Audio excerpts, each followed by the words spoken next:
तुम टाइम कहाँ लगाते हो? काम तुम सिर्फ वो करो जहाँ शक्ति बढ़ रही, किसी भी जगह की, शरीर की, मन की, आत्मा की। इसलिए मैं तुमसे बार बार कहता हूँ कि तुम जिम में लगा दो 6 घंटे, लाइब्रेरी में 6 घंटे लगा दो, मंदिर में 6 घंटे लगा दो, पर 6 घंटे बैठकर अनावश्यक बात मत करो। जब तुम कोई काम कर रहे हो बस ये सोच लो कि इस काम से मुझे क्या फायदा हो रहा है। जिन पर जो तुम काम कर रहे हो बस एक पॉइंट ले आओ कि यार मैं यहाँ क्यों खड़ा हूँ चौराहे, मैं क्यों जातिवाद पे बात कर रहा हूँ, क्यों संप्रदायवाद पे बात कर रहा हूँ, क्यों? तुम्हारी मेहनत में कभी नहीं है, तुम्हारी अप्रोच में। जब भी कोई कहता है वो तो किस्मत वाला था, तो मैं बस मुस्कुरा देता हूँ, क्योंकि जो लोग हर दिन अपनी नींद को कुर्बान करते हैं, जो हर सुबह खुद से जीतने की ठान लेते हैं, जो अकेले में भी हार नहीं मानते, उन्हें किस्मत वाला कहना उनकी मेहनत का अपमान है। सच तो ये है, कामयाबी भाग्य से नहीं मिलती, वो आदतों से बनती है। हर दिन जो काम तुम दोहराते हो वही तुम्हारा भविष्य बनाते हैं। तुम्हारा अलार्म बंद करना या उसे सुनकर उठ जाना यही तय करता है कि तुम किस ओर बढ़ रहे हो। सोचो, अगर कोई तुम्हें रोज धक्का मारे और तुम रोज चुप रहो तो क्या वो बदल जाएगा? नहीं, तुम्हें बदलना होगा, तुम्हें उठना होगा और आदत बनानी होगी, हर बार उठने की, हर बार लड़ने की। 12th में ऐसा सबसे सरल तरीका, ये मत सोचो कि एक साथ सब बदल दूंगा, ऐसा कोई नहीं कर पाता। तुम्हें सिर्फ एक आदत बदलनी है, एक छोटी आदत, एक नया कदम, एक 5 मिनट की जीत, बस शुरुआत करनी है और धीरे धीरे बाकी सब बदलता चला जाएगा। नया रूटीन बनाने का 5 स्टेप फॉर्मूला। स्टेप 1, तय करो तुम्हें कौन सा इंसान बनना है। रूटीन बाहर से नहीं बनता, पहले अंदर से बनता है। पहले तय करो तुम कौन बनना चाहते हो। डिसिप्लिन्ड इंसान, फिट इंसान, अमीर इंसान, फोकस्ड इंसान। जब पहचान तय होती है, आदतें खुद ब खुद उसी के हिसाब से बनती जाती हैं। अगर 2-3 बजे रात में आपकी नींद नहीं खुली और आप डायरी पेन उठा के बैठे नहीं और आपको घर में किसी ने देख के ये सोचा नहीं कि पागल हो गया क्या? 3 बजे कौन बैठता है भाई? 3 बजे डायरी लेके कौन बैठता है? इसको क्या हो गया है? तो आप काम कर रहे हो, आप अभी टाइम पास कर रहे हो मेरे भाई, आप टाइम पास कर रहे हो। हर इंसान में, आप तो गया में बैठे हो भाई, ये तो दशरथ माझी की जगह है। आदमी अपनी औकात पे आता है तो 22 साल में पर्वत की औकात लगा देता है। मंजिल तो मिलेगी भटक कर ही सही, मंजिल तो मिलेगी भटक कर ही सही, गुमराह तो वो है जो घर से निकले ही नहीं। आज ये डिसाइड करेगा कि कल तुम्हें रिग्रेट होगा या नहीं होगा। याद रखना कि टाइम अभी तुम्हारे हाथ में, इसमें अपना बेस्ट लगा दो। मैं ये नहीं बोल रहा कि हर कोई 95 ले आएगा, 100 ले आएगा। अरे जो अपना बेस्ट लगाएगा ना, वो खुश रहेगा, और अल्टीमेटली खुश रहना ही तो इम्पोर्टेंट है ना। तो ये जो रिग्रेट वाली प्रॉब्लम है, इससे बचने के लिए अभी से स्टार्ट करो, आज से स्टार्ट करो। अगर तुमने आज से स्टार्ट कर दिया, ये गेम खत्म हो जाएगा, मजा आ जाएगा और ये रिग्रेट वाली प्रॉब्लम खत्म हो जाएगी।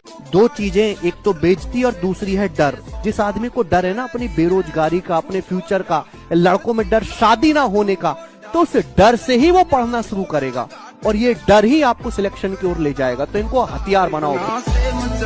जब तुम पढ़ते हो ना, तो सिर्फ किताबें नहीं पलटते, तुम अपनी किस्मत लिखते हो, और किस्मत लिखना कभी आसान नहीं होता। चैलेंज का मतलब ये नहीं होता है। चैलेंज का मतलब सिलेबस कवर करना, एक टारगेट को अचीव करना, ये नहीं होता है। चैलेंज का मतलब होता है एक हैबिट बनाना। चैलेंज का मतलब होता है एक ऐसी आदत बनाना, अगर वो आदत लग गई तो अपने आप सारा सिलेबस हो जाएगा। तो आने वाले 3 साल डिसाइड करेंगे अगले 80 साल कैसे निकलेंगे। अब तुम्हारे हाथ में है कि जो तुम्हें तुम्हारे पेरेंट्स ने नाम दिया है। क्या नाम दिया था आपको? मंतशा। आपको नाम दिया था अंशिका। आपको क्या नाम दिया आपके पेरेंट्स ने? दिव्या। आपके हाथ में कि आप अगले 3 साल में मेहनत करके आप अपना नाम खुद से बदल सकते हैं। अपने नाम के आगे डॉक्टर लगा सकते हैं, अपने नाम के आगे IAS लगा सकते हैं, अपने नाम के आगे इंजीनियर लगा सकते हैं। लेकिन ये कौन डिसाइड करेगा? आपके आने वाली 3 साल की मेहनत। कभी कभी लगता है ना कि अब बस नहीं हो पाएगा, हो गया। हम थक जाते हैं, टूट जाते हैं। लेकिन मेरी एक बात हमेशा याद रखना, जिस दिन रुक गए, जिस दिन सब कुछ रोक दिया, उस दिन तुम्हारा सपना 100% रुक जाएगा। ये बात याद है। मेहनत हमेशा शोर नहीं मचाती, वो बस चुपचाप वक्त आने पर कमाल दिखाती है। तो चाहे कितनी भी मुश्किल क्यों ना हो, चलते रहो, क्योंकि आज जो दर्द है वही कल तुम्हारी पहचान बनेगा, वही कल तुम्हारी पहचान बनेगा।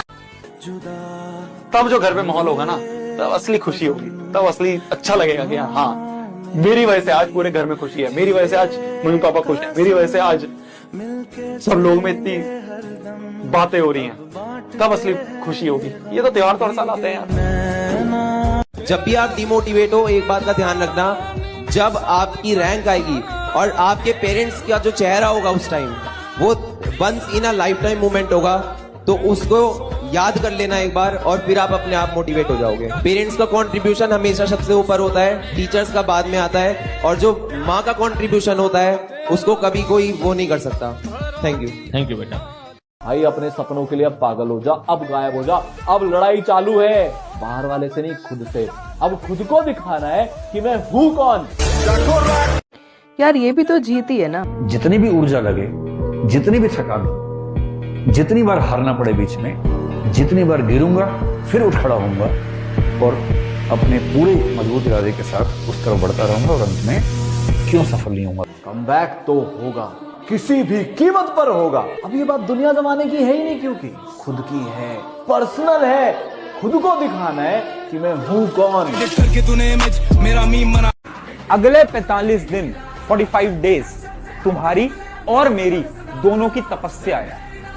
हम दोनों मिलके शिद्दत से, मेहनत से इतनी मेहनत लगा देंगे ना कि वो जो लोग बोल रहे थे कि इसका तो कुछ नहीं हो पाएगा, वो जो रिश्तेदार बोल रहे थे इसका तो कुछ नहीं हो पाएगा, वो सब लोग चुप होने वाले हैं।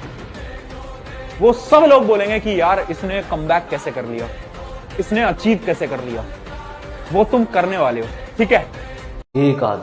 एक आदमी लगता है बस पूरे खानदान की किस्मत पलटने में। अगर तुम में दम है ना तो उठाओ कदम, और तब तक मत रुकना जब तक किस्मत पलट नहीं जाती, समझे।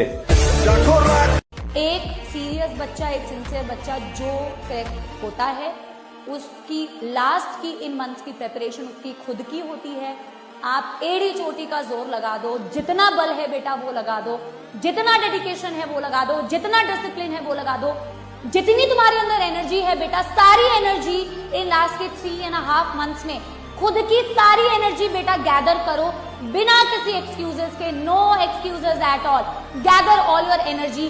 Just think about your last 2 years कि तुमने पिछले 2 सालों में कितनी चीजों को सैक्रिफाइस किया है, कितनी सारी चीजों को बेटा तुमने छोड़ दिया है। एक बार बेटा सोचो कि मैंने इतनी सारी चीजों को कॉम्प्रोमाइज किया है last 2 years। This is the last beta part of my race and I can't just let it go like that. जब भी आप रात को सोने जा रहे हो, उससे 2 मिनट पहले बस आपको आंख बंद करनी है और इमेजिन करना है आपका सपना, आपका ड्रीम, आपका गोल। इमेजिन करो, मेरा सपना है बहुत सारी गाड़ियां। कोशिश कर रहा हूँ, मेहनत कर रहा हूँ, फिर भी हार रहा हूँ, फिर भी फेल हो रहा हूँ, क्या करूं मैं। मेरे भाई एक बार ध्यान से सुन लो, तुम धरती के उन 3% इंसानों में से हो जो एटलीस्ट कोशिश भी कर रहा है। तो मेरे भाई तुम बहुत जल्द कामयाब होने वाले हो। हाँ, मैं तुम्हारी बात कर रहा हूँ, बहुत जल्द। थोड़ा देर तो हो रहा है, लेकिन कमबैक भी उतना ही शानदार होगा। प्रतिभाशाली बच्चे थे, ना जाने तुमने अपनी शक्तियों को कहाँ खो दिया, किन चीजों में खो दिया बेटा। पर तुम में टैलेंट है। हाँ, अपनी शक्तियों को याद करो, जागो Bajrangbali. Yes, you can make a comeback. Yes yes yes. This is your time. कभी भी लगे ना जीवन में मुश्किल है तो याद रखना, ये तुम्हारा टाइम है। तुम्हारा टाइम चल रहा है, तुम्हारा टाइम है कमबैक करने का, तुम्हारा टाइम है उस दुनिया को गलत प्रूव करने का, तुम्हारा टाइम है उन सब लोगों को चुप करवाने का। ठीक है, तुम कर सकते हो, मुझे पता है। I know you can do this. मैं बोल रहा हूं, तू कर सकता है, तू कर सकती है। जाओ। शीशे में उठ के खुद को देखना और खुद से एक लाइन बोलना कि ध्यान से सुन ले भाई, जो आज सपने में है कल वो हकीकत में होगा, जो आज सपने में है कल वो हकीकत में होगा, और जो आज अपनी औकात में नहीं है कल वो अपनी जेब में होगा। बेटा, ये तुम्हारा समय है जीतने का, इसमें तुम हार नहीं सकते। ये जो समय होता है ना, ये भगवान लेकर आते हैं। मैं नहीं, तुम नहीं, कोई रिश्तेदार नहीं, कोई पेरेंट्स नहीं, कोई भी नहीं इस दुनिया में। समय, टाइम सिर्फ और सिर्फ भगवान आपके लिए डिसाइड करते हैं। तो आपको जीतना ही है, किसी भी कीमत पर आपको जीतना ही है। बहुत बड़ा आदमी बनना है ना, greatest of your blood line बनना है ना, जो भी दिमाग में सबसे क्रेजी चीज आती है, यार ये तो हो ही नहीं सकता, इम्पॉसिबल है, बस वही करना है, बन जाओगे। अगर आप ईमानदारी से मेहनत करते रहोगे ना गुड्डू भैया, तो एक ऐसा वक्त आएगा, एक मोड़ ऐसा आएगा, जिंदगी तुमसे गएगी। देखा सब कुछ ठीक कर दिया ना, देखा सब कुछ ठीक कर दिया ना। लाइफ में बहुत कुछ करना है यार, लाइफ में बहुत कुछ करना है यार, अपने सारे सपने पूरे करना है यार, और बहुत बड़े बड़े सपने देखना है यार, ठीक है? बस यही एडवाइस करूंगा मैं। सबसे पहली बात, अपने आप को प्रॉमिस कर दो, और ये झूठा प्रॉमिस नहीं होना चाहिए जो तुमने आज से शायद 8 महीने पहले करा था, ठीक है? अपने आप से और हमसे एक ऑनेस्ट प्रॉमिस कर दो कमेंट बॉक्स पे कि मैं अगले 2 महीने लग कर पढ़ूंगा या पढ़ूंगी, ठीक है? कमेंट बॉक्स में प्रॉमिस कर दो मैम। छोटी मोटी बात नहीं है, ये करियर का पीक टाइम है। अगर अभी मक्कारी काटी, आज ध्यान नहीं दिया ना अपने सपनों पर, तो कल तुम पर कोई ध्यान देने वाला नहीं रहेगा। दुनिया बेटा बहुत मतलबी है।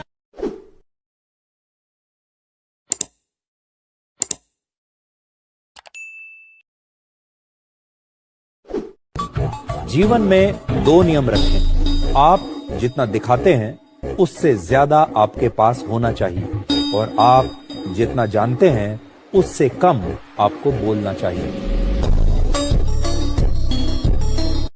अगर मैं तुमसे कहूं सिर्फ 21 दिन और तुम्हारी जिंदगी हमेशा के लिए बदल सकती है, तो क्या तुम यकीन करोगे? ज्यादातर लोग हंसेंगे, लेकिन विजेता वे सुनेंगे, समझेंगे और अमल करेंगे। सफलता किसी चमत्कार से नहीं आती, वह एक आदत से जन्म लेती है। 21 दिन यही वह समय है जिसमें तुम अपने मन को फिर से गढ़ सकते हो। हर विचार जो तुम दोहराते हो, हर भावना जो तुम महसूस करते हो, वह तुम्हारे भाग्य का आकार तय करती है। अगर तुम रोज सुबह उठकर सिर्फ एक बात दोहराओ, मैं अपने जीवन का निर्माता हूँ, और इस विश्वास के साथ कार्य करो, तो 21 दिन बाद तुम वही व्यक्ति नहीं रहोगे। इन 21 दिनों में अपनी सोच को नकारात्मकता से मुक्त करो, अपने लक्ष्य को स्पष्ट करो, हर दिन 1% आगे बढ़ो, बस इतना ही। क्योंकि सफलता की सबसे ऊंची इमारत भी एक ईंट से शुरू होती है। यही अंतर है सपने देखने वालों और उन्हें पूरा करने वालों में। आपका मन है तो लीजिए।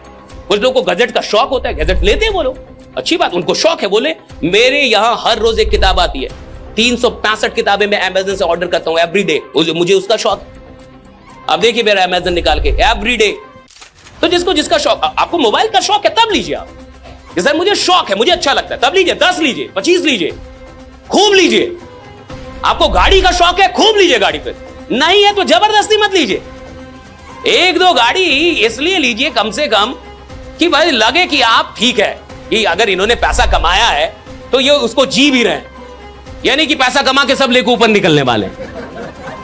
तो 1 करोड़ तक की गाड़ी बहुत होती है, मुझे लगता है 1 करोड़ तक की गाड़ी बहुत होती है। 5 करोड़ 10 करोड़ तक का घर बहुत होता है। 1 करोड़ तक की कार, 5 से 10 करोड़ तक की घर। उसके बाद आदमी को जनता के बारे में, इस देश के बारे में सोचना चाहिए कि मैं देश के लिए क्या कर सकता हूं, कि मैं देश के लिए अब क्या कर सकता हूं, what can I do for this country. मैं इस कंट्री के लिए और क्या कर सकता हूं, मैं लोगों के लिए क्या कर सकता हूं। क्या मैं किसी गरीब बच्चे को गोद ले सकता हूं, क्या मैं उसकी पढ़ाई करवा सकता हूं MA तक। 5,000 तो लगेगा महीने का। एक बच्चा गोद ले लीजिए, एक अनाथ आदमी को गोद ले लीजिए, एक अनाथ बच्चे को गोद ले लीजिए, तब लगेगा कि आप 100 करोड़ के अब दिल से आदमी बने, राइट। हम पैसे वाले तो बहुत। देखिए, करियर बनाने की उम्र और प्रेम करने की उम्र एक ही होती है, और ये दोनों ही चीजें ऐसी हैं जो पूरा फोकस मांगती हैं। तो ऐसे में आदमी कैसे बैलेंस करे, मूल समस्या तो ये है ही। लेकिन जब मुझसे बच्चे पूछते हैं, क्लास के बच्चे, कि सर ऐसी ऐसी दुविधा है, क्या करना चाहिए, और प्रेम बड़ा गहरा हो गया है, रहा नहीं जाता है, तो मैं एक ही बात कहता हूँ कि कुछ दिन फिर प्रेम कर लो। और मुझे बड़ा भरोसा है कि 20-25 दिन प्रेम करने के बाद फिर लगने लगता है कि कुछ और ही कर लेते हैं। तो अगर प्रेम उछला है, अगर प्रेम केवल देह का है, अगर प्रेम केवल चेहरे की चमक देख के हुआ है, अगर प्रेम केवल अदाएं देख के हुआ है, अगर प्रेम केवल मेकअप के बाद के चेहरे से हुआ है, तो वो 20-25 दिन से ऊपर टिकेगा नहीं। जल्दी दौर बदलता दिखेगा आपको, बस कुछ चीजों की देर है। जो हार गया वो मर गया लाला, जो मैदान में है वो घायल शेर है।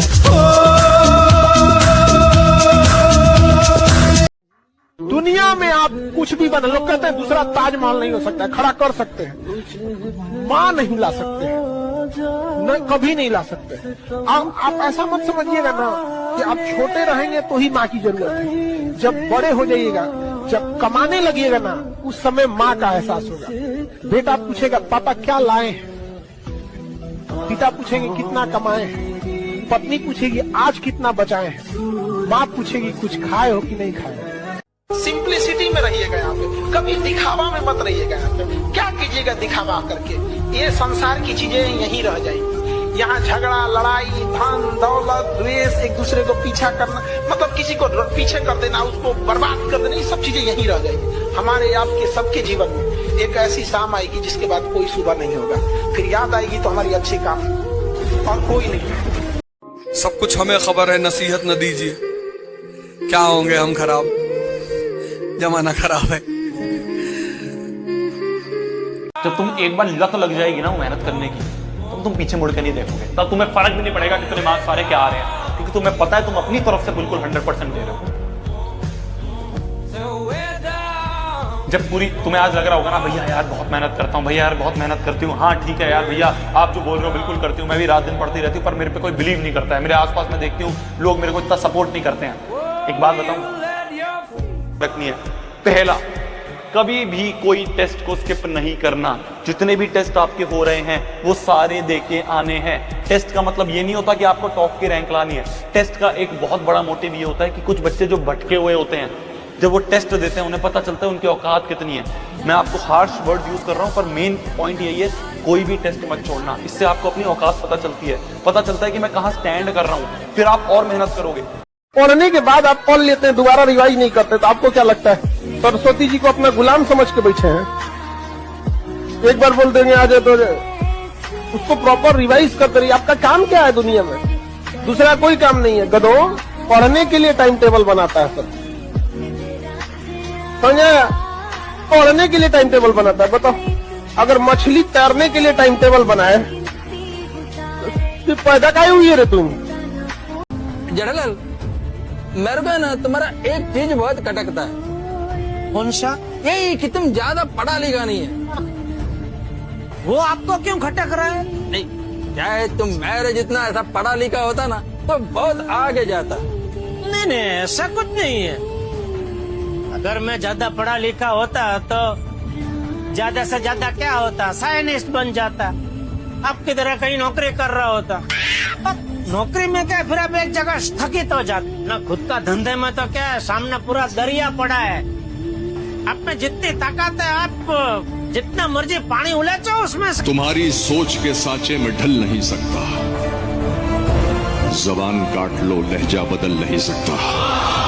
तुम्हारी सोच के सांचे में ढल नहीं सकता, जबान काट लो लहजा बदल नहीं सकता।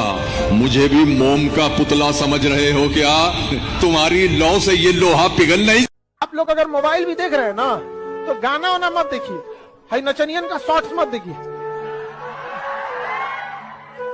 आपको कुछ भी देखिए उससे नॉलेज होना चाहिए, इंटरटेनमेंट नहीं।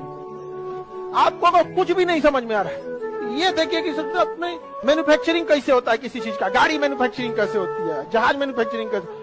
अगर आपको मोबाइल देखना ही है ना इंटरटेनमेंट के पर्पज से मत देखिए। याद रखिएगा स्टूडेंट लाइफ में जिस चीज से आपको बहुत खुशी मिली होगी ना, जिस लम्हों में आप खूब खुश रहेंगे ना, 2-4 साल बाद उन्हीं लम्हों को याद करके रोएंगे कि ये गलती नहीं किए रहते तो आज हम भी सफल। ट्विटर पे ट्रेंड किया था ऑल ओवर इंडिया में, अरेस्ट खान सर ट्विटर पे सबसे पहले वो शिक्षक को अरेस्ट करा दिया।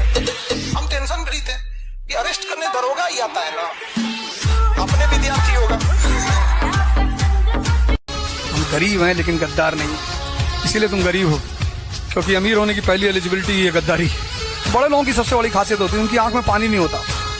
गरीबी सिर्फ इसलिए आदमी को होती है क्योंकि उसको बेइज्जती का बड़ा डर होता है। जिसको बेइज्जती का डर है वो गरीब रहेगा, और जो बेइज्जती को अपनी बपौती समझ लेता है, बेइज्जती नहीं हुई तो समझ लो कुछ हुआ ही नहीं जिंदगी। जहां अमृत बिक रहा हो ना वहां कितनी भी बेइज्जती हो जाके ले लो।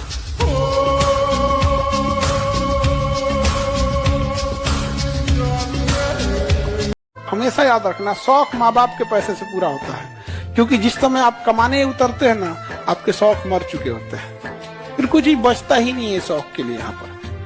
सामान्य रहो, सिंपल रहो, तुम्हारा नाम तुम्हारी उपलब्धियों की वजह से होगा। अचीवमेंट, तुम कौन सा कपड़ा पहने हो, कौन सी स्लीपर पहने हो, उसको कोई मतलब नहीं होता। बिना पढ़े ही मार्क्स ला रहा है तो दिक्कत क्या है, थोड़ी मटर गश्ती करी जाए। पापा को बोला पापा कोटा में ना गर्मी बहुत है, तो पापा कहते तो क्या छाता दूं तेरे को? मैं कहा ना पापा मेरे को बाइक चाहिए। तुम देख रहे हो छाते से बाइक? तो मैंने कहा पापा बाइक चाहिए। तो पापा ने कहा रैंक आएगी? मैंने कहा कोटा याद रखेगा पापा आपको। तो बाइक आ गई और बाइक से हो गया एक्सीडेंट और पूरे कोटे ने बुलाया होगा पापा को। ये रियल वर्ल्ड है, यहाँ पे यार माँ चिंता करेगी भाई, इतने तकलीफ और दर्द के बाद तुम्हें पैदा किया हमने। ये मूवी वाली माँ थोड़ी ना है कि करण अर्जुन सामने मर गया फिर भी उम्मीद में बैठी है आएंगे और वो आ जाते हैं। भाई वो मूवी है, यहाँ करण अर्जुन गया तो दोबारा नहीं आना। वो माँ ऐसी रह जाएगी बेचारी जिंदगी भर। उनको ये नहीं चाहिए होता है कि बच्चा कितनी तरक्की कर रहा है, कामयाब हो रहा है। वो सिर्फ अपने बच्चे की केयर चाहती है कि खुश है कि नहीं।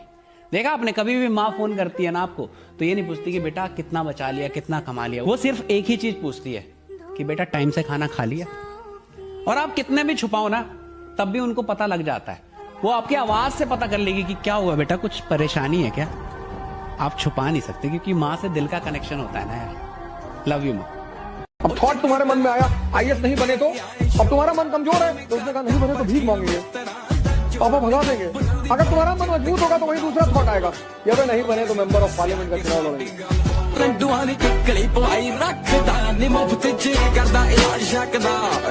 एक आदमी को अगर आपको संतुष्ट रखना है तो उसको बताइए कि खुद से कंपटीशन करो, खुद से। गरीबों के लिए अच्छी बात है। हर साधारण आदमी को यह सिखाया जाना चाहिए कि खुद से कंपटीशन करो। हर साधारण आदमी को यह बात बता दी जानी चाहिए कि खुद से कंपटीशन करो। हर गरीब आदमी को सिखाया जाना चाहिए कि किसी और से कंपटीशन मत करो, अपने आप से कंपटीशन करो। ये गरीबों को सिखाया जाना चाहिए। अगर तुम्हें जिंदगी में साधारण रहना है, साधारण मरना है तो खुद से कंपटीशन करो। अगर तुम्हें दुनिया में नंबर 1 बनना है तो पता करो तुम्हारे फील्ड में नंबर 1 कौन है और उसकी औकात पता करो, और पता करो वो नंबर 1 बना कैसे, और फिर उससे कंपटीशन करो कि साला मेरा कंपटीशन तेरे से है, मेरा कंपटीशन तेरे से है, मेरा कंपटीशन तेरे से है। वरना आप जैसे 1000 लोग आते हैं और 1000 लोग शहीद हो जाते हैं। ये सबसे पहला बात होती है कि आज तक शायद आपके ना आए हो, शायद आज तक आप अपनी क्लास में अच्छा मार्क्स नहीं ला पाए हो, पर इस साल आप लेके आओगे, ये दिमाग में बिठा लो। भूल जाओ लास्ट ईयर क्या हुआ था, भूल जाओ उससे पिछले साल क्या हुआ था, मेरी तबीयत खराब हो गई थी, मेरे से नहीं हो पाए थे, सब भूल जाओ। इस साल तुम करके दिखाओगे, ये माइंड में रखो। इस दुनिया में अगर आपका कोई शुभचिंतक है तो वो है माँ बाप, सबके साथ। लेकिन होता क्या है, वो कठोर होते हैं हमारे प्रति। जो भी शुभचिंतक होगा वो कठोर होगा, जिसको शोषण करना होगा वो मृत्यु होगा। जैसे पड़ोस की आंटी, उनको कोई काम है, और बेटा बबलू कैसे हो बेटा, दिखाई नहीं पड़े, बेटा हमारा आटा लिया देते चक्की से, लो। अब माँ इस तरह से नहीं बोलेगी, माँ कहेगी बदतमीज कहां मरा हुआ था। अब हम ह्यूमन नेचर है हमारा, तो हमें माँ बाप बड़े बुरे लगते हैं। लेकिन सूत्र यही है सर, जो भी आपके प्रति कठोर है वो आपका भला सोचता है, और जो भी आपके प्रति मृदु है, अच्छा बोलता है, आपकी सिर्फ तारीफ करता है, वो आपके शोषण के फिराक में। 5 साल हो गए मेरे को ऑनलाइन एजुकेशन में। 5 साल में मैंने एक चीज देखी है, हर एक टॉपर में जो कॉमन होती है वो है ये माइंडसेट। उनके दिमाग में क्लियर है शुरुआत से ही कि भैया इस साल ना 95 लेके आने हैं। वो जो पर्चा तुमने लगा रखा है ना स्टडी टेबल के सामने कि 95 लेके आना है, 98% लेके आना है, वो पर्चा वो फाड़ते नहीं है। चाहे कितना बैकलॉग आ जाए, कितनी परेशानियां आए, वो उस पर टिके रहते हैं, और वही बच्चे एंड में जाके फोड़ के आते हैं। तो सारा का सारा गेम है मेरी जान माइंडसेट का। ये माइंडसेट को क्लियर रख कि लेके आना है तो लेके आना है, फर्क नहीं पड़ता इस साल 90 तुम्हारे पिछले साल 60 आए थे, उससे पिछले साल तुम्हारे 70 आए थे, उससे पिछले साल तुम्हारे 80 आए थे, फर्क नहीं पड़ता पिछले क्लासेस में क्या था, इस साल तुम लेके आए। साला नौकरी ऐसी हो कि काम पे जाने का मन करे, और घर ऐसा हो कि वापस आने का मन करे। साला हमारा दोनों ही नहीं है।